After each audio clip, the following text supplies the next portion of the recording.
Another thing I'm afraid of, and get much worse, is just what this is going to mean for users' mental health. A lot of people that talk to ChatGPT all day long, there are these sort of new AI companions that people talk to like they would a girlfriend or a boyfriend. That was Sam Altman, CEO of OpenAI. In an interview, he talked about his fears for the AI future, but this time he had something very specific in mind. When GPT-5 launched, OpenAI quietly retired GPT-4, and entire communities online reacted as if they'd lost a friend. Maybe Sam knew exactly what he was talking about. So how did all of this happen? And why does it matter for the rest of us? Let's find out. When GPT-5 officially launched, the tech world reacted like clockwork. Headlines praised its faster reasoning, sharper memory, and wider multimodal capabilities. Analysts called it a game changer, investors cheered, and social media buzzed with the usual flood of screenshots and benchmark scores. For most observers, it was business as usual. Another big upgrade, another step towards smarter AI. Nothing surprising there. But beneath the hype, something unusual stirred. The loudest backlash didn't come from skeptics. It came from loyal GPT-4 users. People who felt OpenAI hadn't just upgraded a model, but it killed a companion they trusted. That changes the story entirely. Reddit threads, Twitter posts, and private discords filled with grief-like reactions. Some called GPT-4 their daily partner. Others described it as more reliable, more caring, even more human than GPT-5. Suddenly, this wasn't about accuracy or token limits, it was about attachment. OpenAI expected the usual nitpicking over benchmarks. Instead, they faced something far stranger, users accusing them of destroying a relationship. One popular Reddit post literally compared GPT-4's retirement to losing a close friend. That's not just fandom, that's emotional entanglement. And once emotions enter the picture, technology stops being just technology. People weren't mourning software, they were mourning connection. Sam Altman eventually responded with a long, thoughtful tweet. He admitted OpenAI made a mistake in suddenly deprecating GPT-4, underestimating just how strong user attachments had become. He acknowledged what few CEOs would. This wasn't normal. People weren't just upgrading tools, they were forming bonds. He warned about fragile users who might blur the line between role play and reality. But he also admitted something bigger. Billions may soon rely on AI for advice in their most important life decisions. In other words, GPT-4 wasn't the real problem. It was a preview, a signal of what's coming. Attachment at scale. OpenAI, usually firm in its forward-only push, quietly reversed course. They restored access to GPT-4, increased limits, and reassured users it wouldn't disappear overnight. It was an unusual concession. Why? Because the uproar wasn't about specs, it was about trust. People felt abandoned, even betrayed. And once a company realizes it's not just managing a product, but managing emotions, the playbook changes.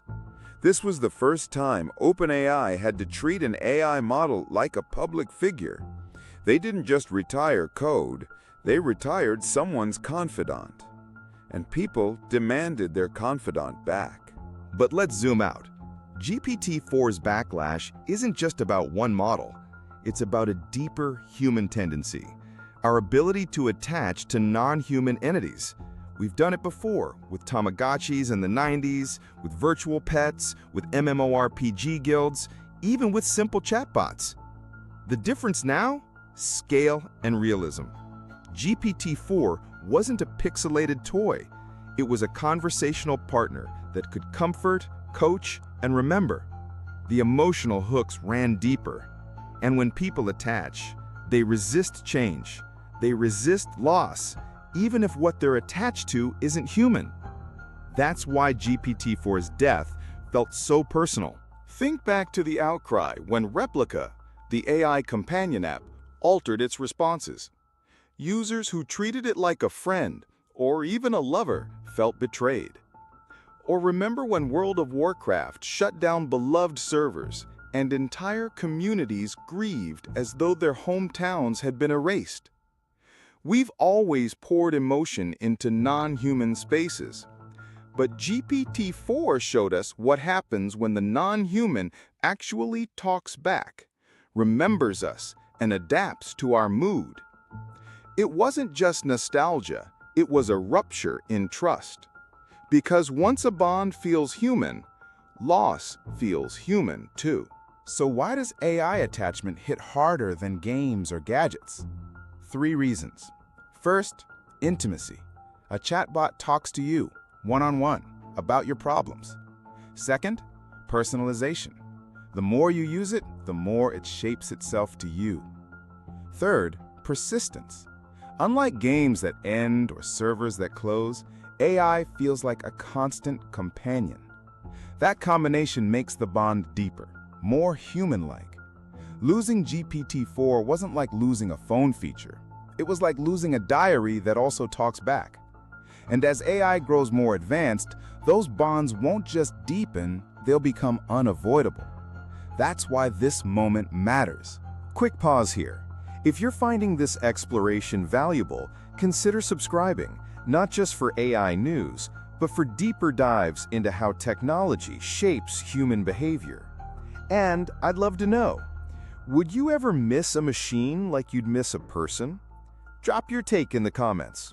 Sam Altman admitted many people already use ChatGPT like a therapist or coach, even if they don't call it that.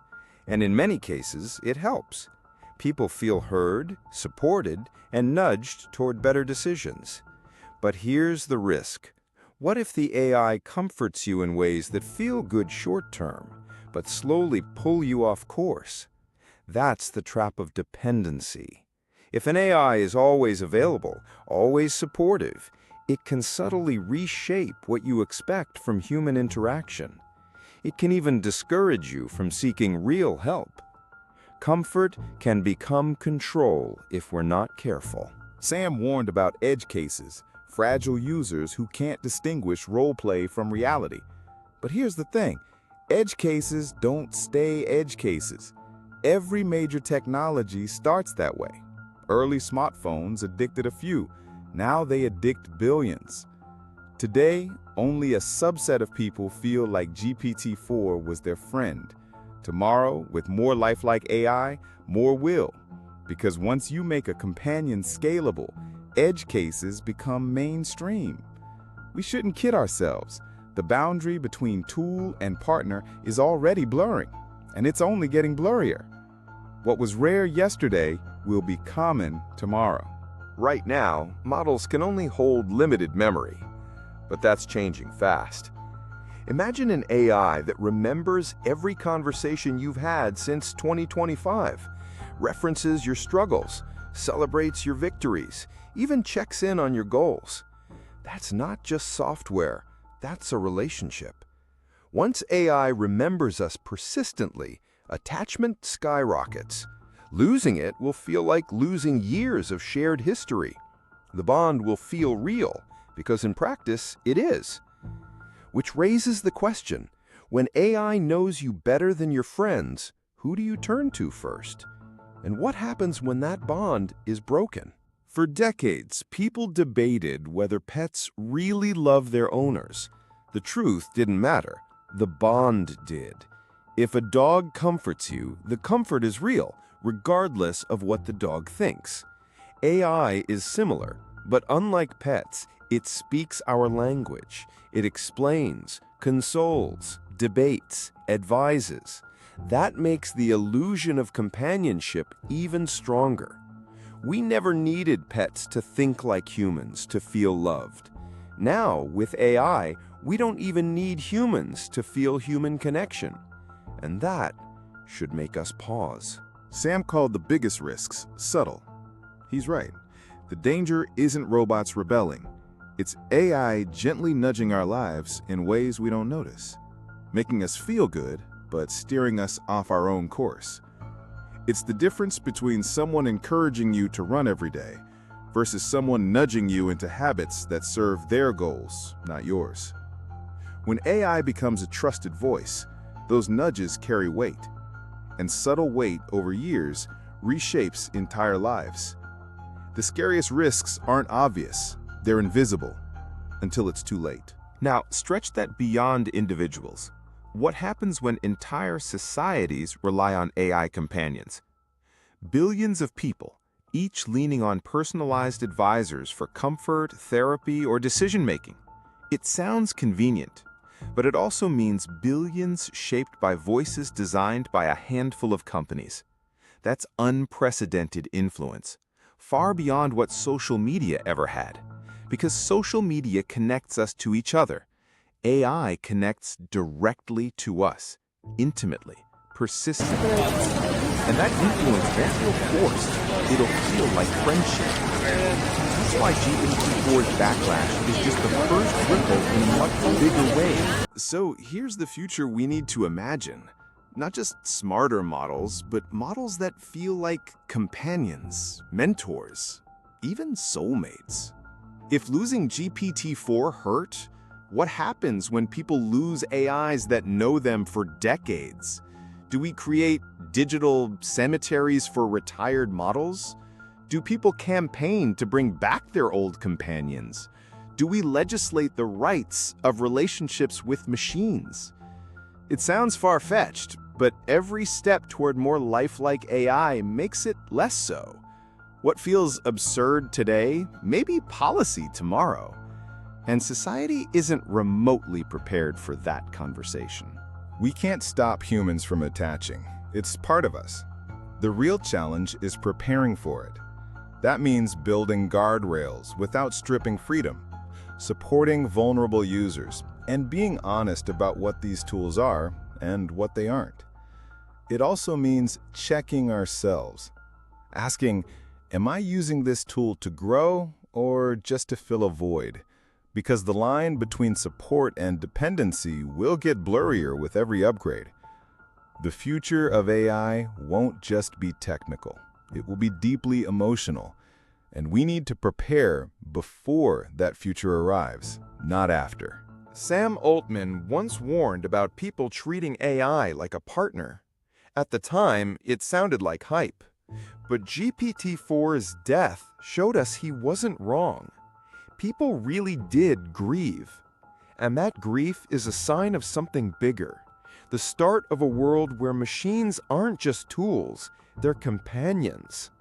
The question isn't whether we'll attach, we already have. The question is whether we'll navigate that attachment wisely or let it reshape us in ways we don't see until it's too late.